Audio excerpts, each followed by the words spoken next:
Bihar live 7 खबर की तह तक। आज जहानाबाद के संत लोचन प्राइवेट ITI में अत्रि के विधायक रंजीत यादव का जहानाबाद के पूर्व विधायक डॉक्टर मुनीलाल यादव एवं राजद नेता तरुण लाल यादव ने स्वागत किया। इस मौके पर राजद नाई संघ से जुड़े हुए लोगों ने भी अत्रि विधायक रंजीत यादव को माला पहनाकर जोरदार नारा लगाते हुए स्वागत किया। मुनीलाल यादव ने कहा कि रंजीत यादव सबसे कम उम्र के विधायक हैं और ऊर्जावान हैं। रंजीत बाबू समाज को आगे ले जाना चाहते हैं। वहीं इस मौके पर रंजीत यादव ने केंद्र सरकार एवं नरेंद्र मोदी, अमित शाह को आड़े हाथ लेते हुए कई बातों को कहा, जबकि जहानाबाद लोकसभा सीट को लेकर उन्होंने भी अपनी महत्वाकांक्षा जाहिर किया और कहा कि अगर मौका मिला तो जहानाबाद में हमारी भी महत्वाकांक्षा जरूर है कि हम जहानाबाद के लोगों की सेवा करें। इस मौके पर जानकारी देते हुए रंजीत यादव ने क्या कुछ कहा है, आप खुद सुनिए। मैं सबसे पहले मकर संक्रांति के अवसर पे पूरे जहानाबाद लोकसभा सांसद के सभी जनता को, सभी बड़े बुजुर्ग को, सभी साथियों को मैं प्रणाम और नमस्कार करूंगा सबसे पहले। और जहां तक सरकार की बात है तो लोग ताक में लगे हुए हैं कि किस प्रकार से जो NDA की सरकार 0 पे आउट होने वाली है, और उन लोग लगे हुए हैं कि किस प्रकार 0 से 1 डिजिट में लाएं। दो डिजिट में आने के लिए तो उनको सोचना पड़ रहा है, 1 डिजिट में आने के लिए वो चाह रहे हैं, प्रयास कर रहे हैं, लेकिन उनका प्रयास विफल होगा। गठबंधन चलेगी और दूर तक चलेगी। और ये गठबंधन NDA को जब बिहार से बात उठती है तो पूरे देश को झकझोरती है। आप वो गांधी जी की बात उठा लीजिए, गांधी जी के आंदोलन की बात उठा लीजिए, या बिहार के लोगों की बात उठा लीजिए, या बिहार के नौजवानों की बात उठा लीजिए। जब यहाँ से सबसे ज़्यादा IAS IPS निकलते हैं तो बिहारियों का दिमाग जो चलता है वो पूरे देश को एक दिशा दिखाती है कि किस प्रकार से देश को चलाया जाए। जिस प्रकार जो देश चल रहा है, यहाँ पे सिर्फ आप मीडिया भाई लोग को भी मैं स्वागत करता हूँ, लेकिन मैं कहना चाहता हूँ कि मैं जब TV खोलता हूँ, मीडिया में जाता हूँ, तो जो पढ़े लिखे हुए व्यक्ति हैं वो TV इसलिए खोलते हैं कि वो देश में क्या विकास हो रहा है, किस प्रकार से विकास हो रहा है, किस प्रकार से देश का प्रगति हो रही है। लेकिन जब न्यूज़ चैनल को मैं देखता हूँ तो वो सिर्फ और सिर्फ धर्म के नाम पे, जाति के नाम पे सिर्फ यही देखा जा रहा है। अभी कोई मुद्दा नहीं है। पिछली बार मुद्दा पुलवामा था और देश का सेंटीमेंट के साथ खेला गया और देश के सभी लोग जमकर वोट किए, लेकिन इस बार पुलवामा उनके हाथ से निकल गया है।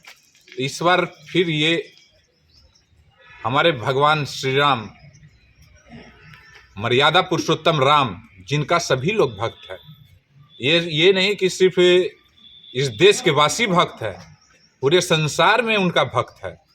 आप जहां भी जाइएगा, दूसरे देश में भी जाइएगा, श्री राम का मंदिर बना हुआ है। लेकिन ये वोट के चलते ये मुद्दे को पकड़े हुए हैं। लेकिन जो बेरोजगार लोग, जो नौजवान लोग, जो रोज सिपाही में भर्ती होने के लिए दौड़ रहा है, लड़कियां जो नौजवान बेरोजगार हैं वो दौड़ रही है मिलिट्री में भर्ती होने के लिए, सिपाही में भर्ती होने के लिए। बहुत सारे लोग जो शिक्षा ग्रहण किए हैं, तरह तरह के प्रदेश में, पूरे देश में जाते हैं परीक्षा देने के लिए। लेकिन सरकार को धर्म के नाम पे ट्रेन फ्री करने आता है कि सब लोग चलो, अक्षत बांट रहे हैं कि सब लोग चलो राम मंदिर का दर्शन करने, राम लला का दर्शन करने। राम लला का दर्शन हम लोग सभी करेंगे। श्री राम हम लोग के दिल में बसते हैं, लेकिन NDA के सरकार में श्री राम का नाम लिया जाता है। हम लोग तो जानकी श्री राम बोलते हैं। बिना पत्नी के पति अधूरा है, पति के बिना पत्नी अधूरी है। लेकिन यहाँ तो श्री राम का नाम भंजाया जा रहा है, ट्रेन को फ्री किया जा रहा है। यही सोच एक छोटे से क्षेत्र अत्रि विधानसभा गया जिला में, बिहार के, मैं तो अपने जो हमारे देश के प्रधानमंत्री हैं या कैबिनेट मिनिस्टर हैं, मैं अपनी तरफ से नौजवानों की तरफ से एक सुझाव देना चाहूँगा कि ये जो ट्रेन आप फ्री किए हैं रामलला के दर्शन के लिए, ये ट्रेन फ्री करिए, बेरोजगारों को परीक्षा देने वालों के लिए भी फ्री करिए, बहुत सुंदर। जो एग्जाम देने जाते हैं उनके लिए भी फ्री करिए। और मैं ये भी कहना चाहता हूँ, जो महंगाई की मार झेल रहे हैं, जो गरीब लोग ज़्यादा झेल रहे हैं, कोरोना के टाइम में हम लोग को 2 महीना बंद किया गया, 3 महीना बंद किया गया। जो छोटे बिजनेस व्यापारी थे, सारे का दुकान बंद हो गया, सारे लोग लॉस में गए। अडानी जी का वो कोरोना के टाइम में उनका परसेंटेज कैसे आगे हो गया? 2011 में 107 नंबर पे थे देश के अमीरी में, और 2022 रहते आप विश्व के दूसरे नंबर पर कैसे पहुंच गए? इतना पैसा कहाँ से कमाए? मैं तो अमित शाह से भी पूछना चाहता हूं कि आपका बेटा क्रिकेट खेले हैं, बैट बॉल पकड़े हैं, बीसीसीआई के अध्यक्ष बने हुए, कैसे हो रहा है? तो जो घोटाला करेंगे, नीरव मोदी घोटाला करके चले गए, आज तक आए नहीं। विजय माल्या करके चले गए, आज तक आए नहीं। वैसे देश में कितने सारे वैसे हैं जो आरबीआई को लूट कर लोन लेकर चले गए। आपने वादा किया था कि मैं काला धन वापस लाऊंगा, सारे नौजवानों के खाता पर 15-15 लाख रुपया जाएगा, सारे नौजवान को हर साल 2 करोड़ नौकरियां दूंगा। अब बाद में बोलते हैं कि जुमला है। अब वो कोई मुद्दा उनके पास में बचा नहीं है, वो देश की जनता के लिए कोई मुद्दा नहीं बचा हुआ है, और वो अपने मुद्दे को भंजाने के लिए वो भक्ति के नाम पे, आस्था के नाम पे वोट लेने का खेल कर रहे हैं। मणिपुर में जो नरसंहार हुआ, मणिपुर में जो घटनाएं घटी, मणिपुर में आप अगर जाकर सद्भावना भी देते लोगों को, आप चले जाते, उन लोग के मन में होता कि ये घटना घटी, अप्रिय घटना घटी, लेकिन हमारे प्रधानमंत्री हम लोग के बीच में आए, हम लोग को सांत्वना देने का काम किया। लेकिन मणिपुर आप नहीं जाके बीच पे टहल रहे हैं। तो प्रधानमंत्री को मैं कहना चाहूँगा कि हम लोग बहुत नौजवान लोग मिलके आपको प्रधानमंत्री शुरुआत में बनाने का काम किए थे, सारे हर वर्ग के लोग, कोई जाति समीकरण नहीं, सब लोग मिल के बनाए थे। हम लोग को उम्मीद थी कि आप नौकरी देंगे, महंगाई को दूर करेंगे। आपने बोला था कि महंगाई को हम घटाएंगे। गुजरात के भाषण सुने होंगे आप लोग, बहुत सारी बातों को उन्होंने कहा था। क्या फायदा हुआ नोटबंदी से, जो आप लोग को भी मालूम है। 2000 का नोट आप अब मार्केट में खोजिए, 2000 का नोट नहीं मिलेगा। 2000 का नोट चलाए, क्या फायदा हुआ नोटबंदी से? कितने लोग हॉस्पिटल में मर गए, कितने लोग लाइन में मर गए। अच्छा, आप अतरी के विधायक हैं, अभी जो है लोकसभा के तमाम लोग को आप शुभकामना दे रहे हैं, क्या आपकी भी महत्वाकांक्षा है जहानाबाद लोकसभा सीट से चुनाव लड़ने का? मेरी महत्वाकांक्षा है। हम कहाँ बोल रहे हैं कि मेरी महत्वाकांक्षा नहीं है।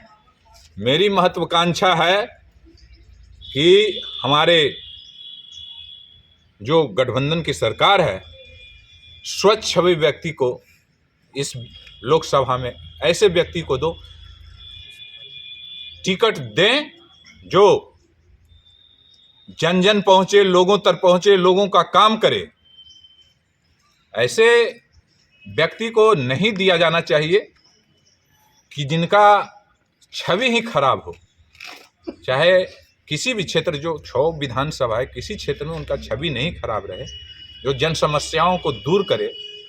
अब 20 साल का लड़का जब जन्मा होगा तब से हार का मुंह देख रहा है।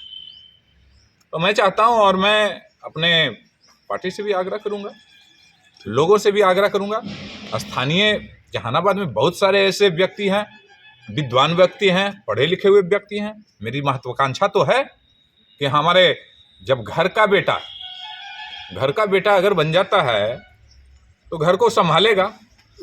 अब अंग्रेज आए, इस देश पर राज किए 400 साल, तो वो भारत देश को बनाने नहीं आए थे, वो लूटने आए थे।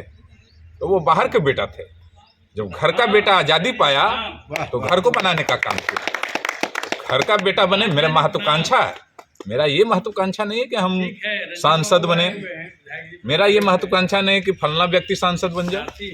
मेरी महत्वाकांक्षा है कि जनता की आवाज़ क्या है, और जो जनता को मदद करे वैसे व्यक्ति बनना चाहिए।